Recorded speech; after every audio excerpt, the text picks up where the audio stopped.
आश्रम के सभी बच्चे जब दूसरे कामों में लगे होते थे तो एक बच्चा एक कोने में बैठा चुपचाप अपने आप में खोया रहता था। वो अक्सर किसी से ज़्यादा बात नहीं करता था। आश्रम की सभी जिम्मेदारियां पूरी करने के बाद जहां सभी बच्चे पूरे दिन की घटनाओं की चर्चा करने लगते, वहीं पर वो शांत रहने वाला बच्चा एक बरगद के पेड़ के नीचे बैठकर ध्यान करने लगता। सभी बच्चों को आश्चर्य होता था क्योंकि उसका कोई दोस्त नहीं था। वो अक्सर आश्रम में अकेला ही घूमता रहता था। ये देखकर उसके गुरु को बड़ी प्रसन्नता होती थी। उसे लगता था कि कोई तो है आश्रम में जो मौन यानी कि चुप रहने की ताकत को समझता है, उसके महत्व को समझता है। आश्रम के बारे में जब भी कोई ज़रूरी निर्णय लेना होता वो उसकी राय ज़रूर लिया करते थे, लेकिन यही बात गुरुजी के एक दूसरे शिष्य को बड़ी खटकती थी। वो गुरुजी का प्रिय शिष्य बनना चाहता था, इसीलिए वो गुरुजी के सामने दूसरे बच्चों के कामों में कुछ न कुछ कमियां निकालता रहता था, जिससे गुरुजी उसे महान समझने लग जाएं। अक्सर वो अपनी जिम्मेदारियां पूरी तरह से निभाने का दिखावा भी करता, चाहे उससे कोई सलाह ना भी मांगे, लेकिन फिर भी वो उन्हें अपनी सलाह देता रहता था। वो बहुत वाचाल शिष्य था और आश्रम के दूसरे सभी बच्चों में बहुत प्रसिद्ध भी था, क्योंकि वो सबसे हंसी मजाक करता रहता था, उनसे दिन भर बातें करता रहता था। इसीलिए उसकी सबसे दोस्ती हो गई थी। लेकिन जब आश्रम के गुरु उसकी राय ना लेकर दूसरे बच्चे की राय लेते थे तो ये बात उसे बड़ी खटकती थी।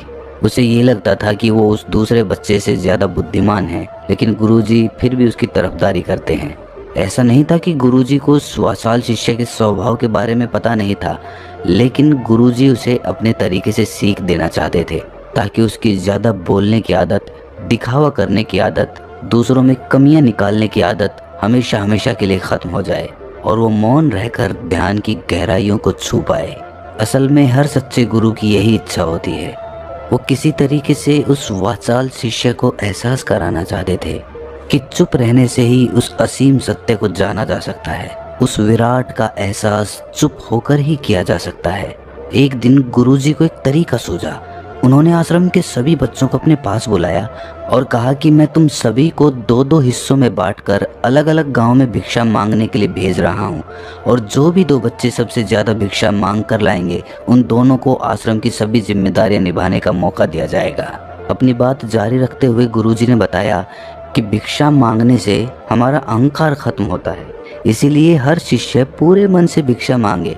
कोई भी इस काम को औपचारिकता में ना ले, वरना तो वो अपने जीवन का बहुत बड़ा ज्ञान खो देंगे। आश्रम के गुरुजी ने जानबूझकर वाचाल शिष्य और चुप रहने वाले शिष्य की जोड़ी बना दी। वाचाल शिष्य के मन में सिर्फ एक ही बात चल रही थी कि इस बार उसे मौका मिला है और इस बार वो गुरुजी को दिखा देगा कि वो चुप रहने वाले शिष्य से कितना ज्यादा प्रतिभावान है। दोनों शिष्यों ने आपस में अपनी सहमति से निर्णय लिया कि दोनों गांव के अलग अलग कोनों से भिक्षा मांगना शुरू करेंगे, ताकि भिक्षा मांगने का काम जल्दी खत्म किया जा सके। चुप रहने वाला शिष्य हर द्वार पर जाकर अपने हाथ जोड़कर अपना भिक्षा का पात्र उनके सामने कर देता। उसके चेहरे पर एक सादगी और उसकी आंखों में एक एकांत होता था, जिससे भिक्षा देने वाले उसे भिक्षा देकर अपने आप को अनुग्रहित समझते थे। वहीं पर दूसरा वाचाल शिष्य हर द्वार पर जाकर उनको कुछ न कुछ ज्ञान देने लगता था, जिससे ज्यादातर लोग उसे बिना भिक्षा दिए ही लौटा देते थे। पूरे गांव में भिक्षा मांगकर जब दोनों गांव के बीच में मिले तो वाचाल शिष्य ने देखा कि चुप रहने वाले शिष्य के पास उससे दुगनी भिक्षा थी। ये देखकर उसे मन ही मन बहुत ठेस पहुंचा। लेकिन जब वो दोनों भिक्षा का सामान लेकर आश्रम की तरफ जा रहे थे तब वाचाल शिष्य को एक चालाकी सूझी। उसने चुप रहने वाले शिष्य से कहा कि हमें अपनी भिक्षा एक ही थैले में डाल लेनी चाहिए। गुरुजी ने हम दोनों को एक साथ भिक्षा लाने के लिए कहा था। चुप रहने वाले शिष्य ने बिना कुछ बोले अपनी सारी भिक्षा उसके थैले में डाल दी। वाचाल शिष्य मन ही मन बहुत खुश हो रहा था कि अब गुरुजी को ये पता नहीं चलेगा कि ज्यादा भिक्षा हम में से किसने मांगी। उसे लग रहा था कि गुरुजी मुझे इससे कम प्रतिभावान समझेंगे, इसीलिए उसने ये तरकीब लगाई। सभी शिष्यों के आने के बाद संध्या के समय जब सभी की भिक्षा तोली गई तो इन दोनों शिष्यों की भिक्षा सबसे ज्यादा निकली। गुरुजी ने इन दोनों का अभिवादन करते हुए आश्रम के सभी बच्चों के सामने उनकी पीठ थपथपाते हुए उन्हें मुबारकबाद दी और कहा कि मैं आश्रम का कार्यभार तुम दोनों को नहीं सौंप सकता, इससे आपसी मतभेद होने का खतरा रहता है। इसीलिए तुम दोनों में से जो ज्यादा भिक्षा लेकर आया है, आश्रम की जिम्मेदारी उसे ही सौंपी जाएगी। जब उन्होंने उनसे पूछा कि तुम में से ज़्यादा भिक्षा कौन मांग कर लाया था, तो वाचाल शिष्य ने कहा कि गुरुजी, मैं इससे दुगनी भिक्षा मांग कर लाया था, लेकिन मुझसे एक गलती हो गई कि मैंने वो दोनों भिक्षा एक ही थैले में डाल ली। मुझे नहीं पता था कि आप ऐसा निर्णय लेने वाले हैं, वरना तो मैं अपनी भिक्षा का थैला अलग ही रखता। इस पर गुरुजी ने चुप रहने वाले शिष्य से पूछा कि क्या तुम इसकी बात से सहमत हो? क्या तुम इससे कम भिक्षा लेकर आए थे? ये सुनकर चुप रहने वाले शिष्य ने कहा कि गुरुजी, मेरे पास ऐसा कोई साधन नहीं है जिससे मैं ये साबित कर पाऊँ कि मैं इससे ज़्यादा भिक्षा लेकर आया था। असल में ये उल्टा बोल रहा है। दुगनी भिक्षा मैं लेकर आया था, ये मुझसे आधी भिक्षा लेकर आया था और इसी ने ही मुझसे भिक्षा एक थैले में डालने की बात कही थी। आश्रम से कुछ दूरी पर एक पहाड़ी थी जिसके पीछे सूरज अभी अभी संध्या के समय ढल रहा था। गुरुजी को तो पता था कि सच कौन बोल रहा है, लेकिन बाकी बच्चों के सामने सच साबित करने के लिए उन्होंने उन दोनों से एक सवाल पूछा कि पीछे पहाड़ी पर तुम्हें क्या दिखाई दे रहा है? ये सुनकर वाचाल शिष्य झट से बोल पड़ा कि गुरुजी, पहाड़ी के पीछे सूरज अपना रंग बिखेर रहा है, आसमान में लालिमा छाई हुई है, ये बहुत ही सुंदर दृश्य है। वो तो और भी बहुत कुछ कहना चाहता था, लेकिन गुरुजी ने उसे चुप करते हुए दूसरे शिष्य से जवाब जानने के लिए जब उसकी तरफ देखा तो उसकी आंखों में आंसू भरे हुए थे। श्रद्धा, भक्ति और प्रेम से उसकी आंखें भर आई थी। गुरुजी को उससे पूछने की जरूरत ही नहीं पड़ी।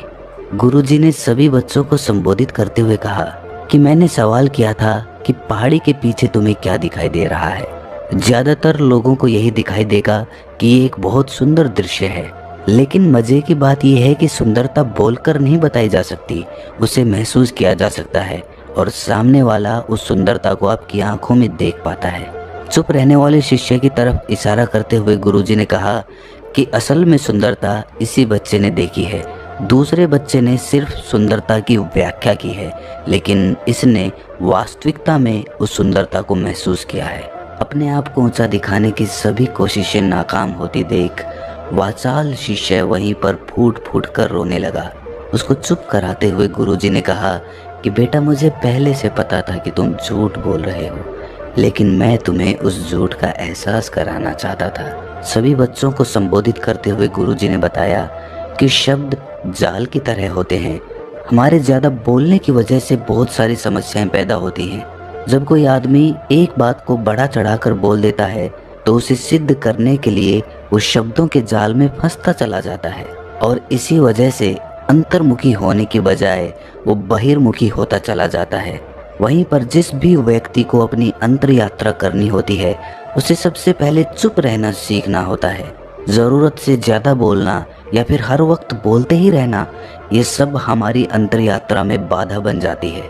जब आप चुप रहने का अभ्यास करते हैं तो आप अपने साथ वक्त बिताने लगते हैं, जिससे कि आप अपने एकांत को जान पाते हैं। और एक बार अगर मन में एकांत स्थापित हो जाए तो आपकी आंखों में, आपके चेहरे पर वो सादगी, वो एकांत, वो स्पष्टता की झलक, सब कुछ सामने नजर आने लगता है। कुछ साबित करने को नहीं रह जाता, कुछ बताने को नहीं रह जाता, सब कुछ आंखों में देखा जा सकता है। चुप रहने वाले शिष्य की तरफ इशारा करते हुए गुरुजी ने कहा कि अभी जो दृश्य इस बच्चे ने देखा वो ज़्यादा बोलने वाला आदमी कभी नहीं देख पाएगा।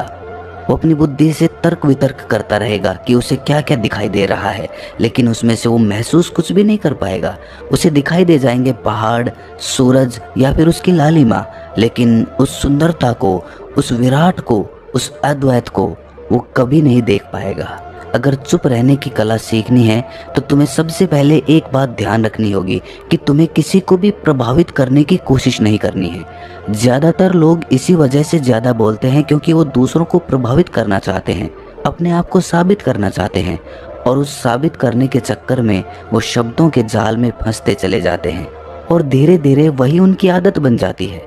अगर कोई व्यक्ति दूसरों को प्रभावित करना चाहता है तो वो कितने लोगों को प्रभावित कर पाएगा? उसकी ये भूख बढ़ती जाएगी और वो इस संसार में सभी को कभी भी प्रभावित नहीं कर पाएगा।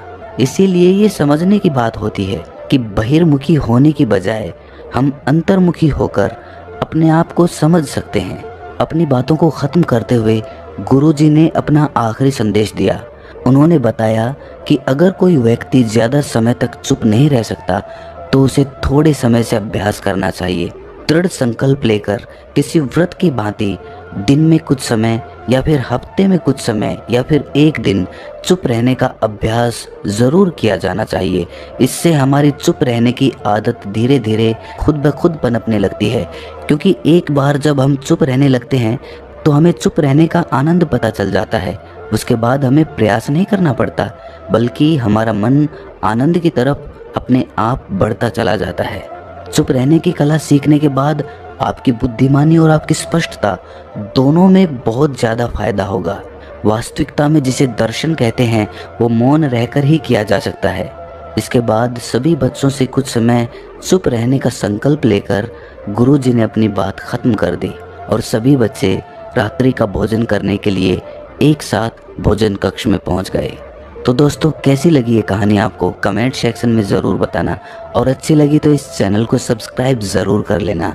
तो मिलते हैं किसी अगली कहानी में, तब तक के लिए अपना ख्याल रखें।